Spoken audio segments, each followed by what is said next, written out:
जय श्री राधे, जय श्री कृष्ण। श्रीमन्महागणाधिपतये नमः। उमा महेश्वराभ्यां नमः। श्री गुरुचरण कमलेभ्यो नमः।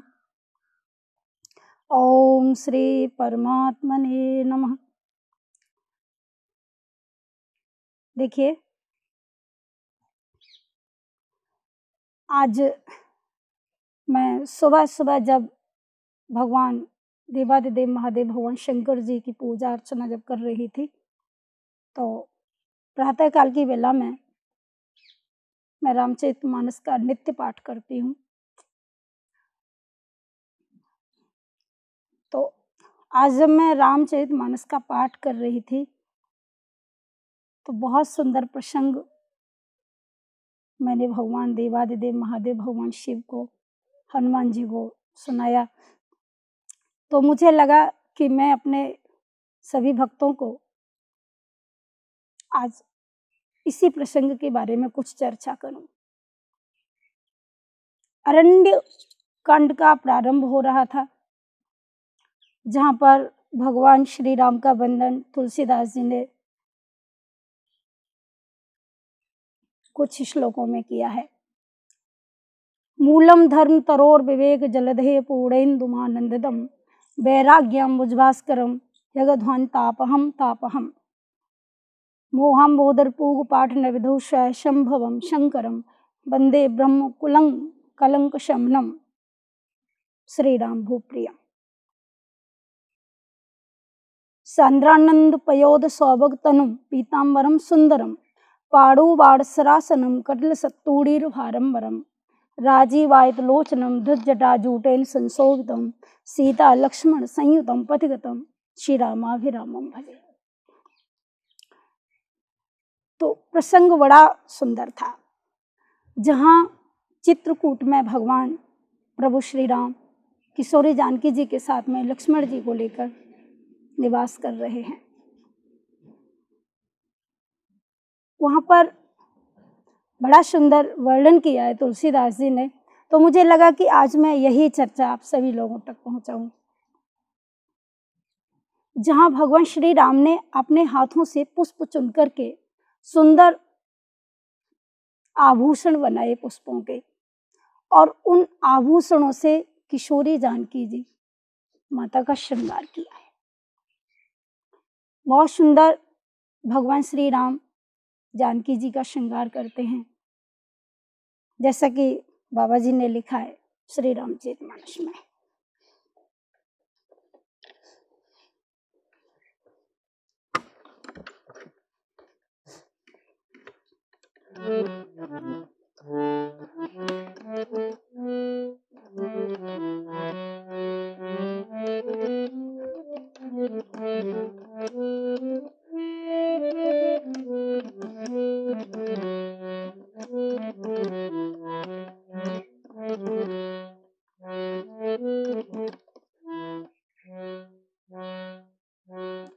कितना सुंदर श्रृंगार किया है भगवान श्री राम ने, माता जानकी जी को सजाया।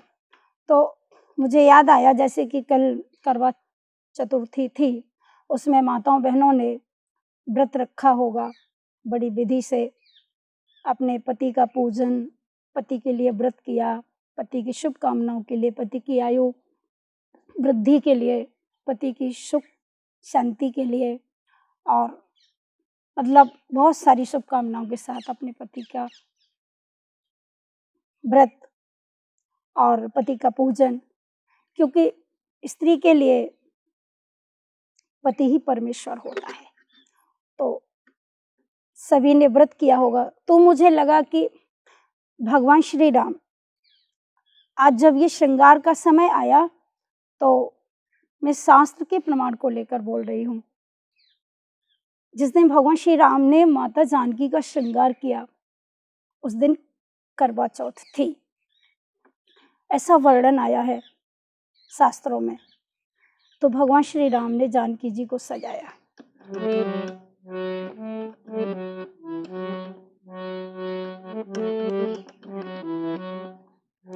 एक बार चुनी कुसुम सुहानी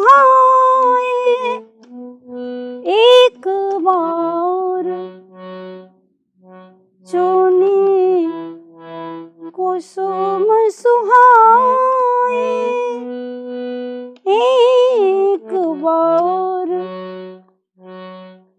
चुनी कुसुम सुहाए, निज कर भूषण राम बनाए, निज कर भूषण राम बनाए। प्रभु श्री राम ने अपने हाथों से आभूषण बनाए और जानकी जी को श्रृंगार किया भगवान ने। तो देखो, हमारे देश में नारी का सदा सम्मान हुआ है, नारी का आदर हुआ है। भगवान श्री राम अपने हाथों से श्रृंगार करते हैं। पति पत्नी दोनों यदि प्रेम से जीवन व्यतीत करते हैं तो मुझे लगता है गृहस्थ आश्रम सबसे बड़ा है। गृहस्थ आश्रम में रहकर यदि पति पत्नी दोनों धार्मिक रास्ते पर चलते हैं और समय समय पर जिनको भगवान की चर्चा, सत्संग, कथा का लाभ मिलता रहता है, संतों का समागम मिलता रहता है और जो बड़े बुजुर्गों से आशीर्वाद प्राप्त करते रहते हैं, तो ऐसे दाम्पत्य जीवन में जो आनंद होता है वो किसी संत की साधना से कम नहीं है। ध्यान रखना, हमारे यहाँ दो व्यक्तियों का बहुत सम्मान हुआ है, उसमें एक है संत और एक सती। हमारे यहाँ सती नारी का बहुत सम्मान है, संत का बहुत सम्मान है। तो इतना सुंदर भगवान ने, श्री राम ने आदर्श स्थापित किया है कि पत्नी को आदर देना चाहिए, पत्नी का सम्मान करना चाहिए। और यहाँ देखो तुलसीदास जी कितना सुंदर वर्णन करते हैं कि जब आभूषण बनाए प्रभु श्री राम ने तो आदर से पिन्हाए माता जानकी को। सीतहि पहिराए प्रभु सादर, सीतहि पहिराए प्रभु सादर, बैठे फटिक शिला पर सुंदर, बैठे फटिक शिला पर सुंदर, बैठे फटिक शिला पर सुंदर। भगवान ने आदर के साथ, सम्मान के साथ, स्नेह के साथ जानकी जी को आभूषण पहनाए। सीतहि पहिराए प्रभु सादर, बैठे फटिक शिला पर सुंदर। और देखो दाम्पत्य जीवन में देवादिदेव महादेव, भगवान शिव, माता पार्वती, इनका भी दाम्पत्य जीवन कितना सुंदर था। हम लोग प्रेरणा ले सकते हैं। भगवान श्री सीताराम जी का दाम्पत्य जीवन वन में रहे तो क्या हुआ, बहुत स्नेह था, बहुत प्रेम था, एक दूसरे के प्रति कितना समर्पण था। माता जानकी कहती हैं, अनुशिष्टास्मि मात्रा च पित्रा च विविधाश्रयम, नास्मि संप्रति वक्तव्य वर्तितव्यम यथा मया। जिस समय भगवान श्री राम जानकी जी को नहीं ले जाना चाह रहे थे तो कितना सुंदर जानकी जी ने कहा, प्रसादाग्रे विमानेर वा वेहाय सक्तेन वा सर्वावस्था गता भर्तो पादक छाया विशेषिते। प्रभु आप मुझे क्यों नहीं ले जाना चाह रहे हैं। भगवान राम ने वन के इतने सारे दुखों का वर्णन किया कि जानकी को डर लग जाए और जानकी वन को न जाए, पर इतना सब कुछ सुनाया, इतना सब कुछ सुनाया, माता जानकी ने सबका ठीक से जवाब दिया। वो भी मैं आपको बताऊंगी, बहुत विस्तार है रामचरितमानस में, तो इतना सब भरा है, इतना सब कि लगता है कि उसमें एक बार प्रवेश कर जाए तो निकलने का मन नहीं होता। तो यहाँ पर भगवान श्री राम ने जब जानकी को बार बार कहा कि मैं नहीं ले जा सकता, तो जानकी जी ने बहुत सुंदर जवाब दिया कि आप मुझे क्यों नहीं ले जाना चाह रहे हैं, पहले ये तो बताइए।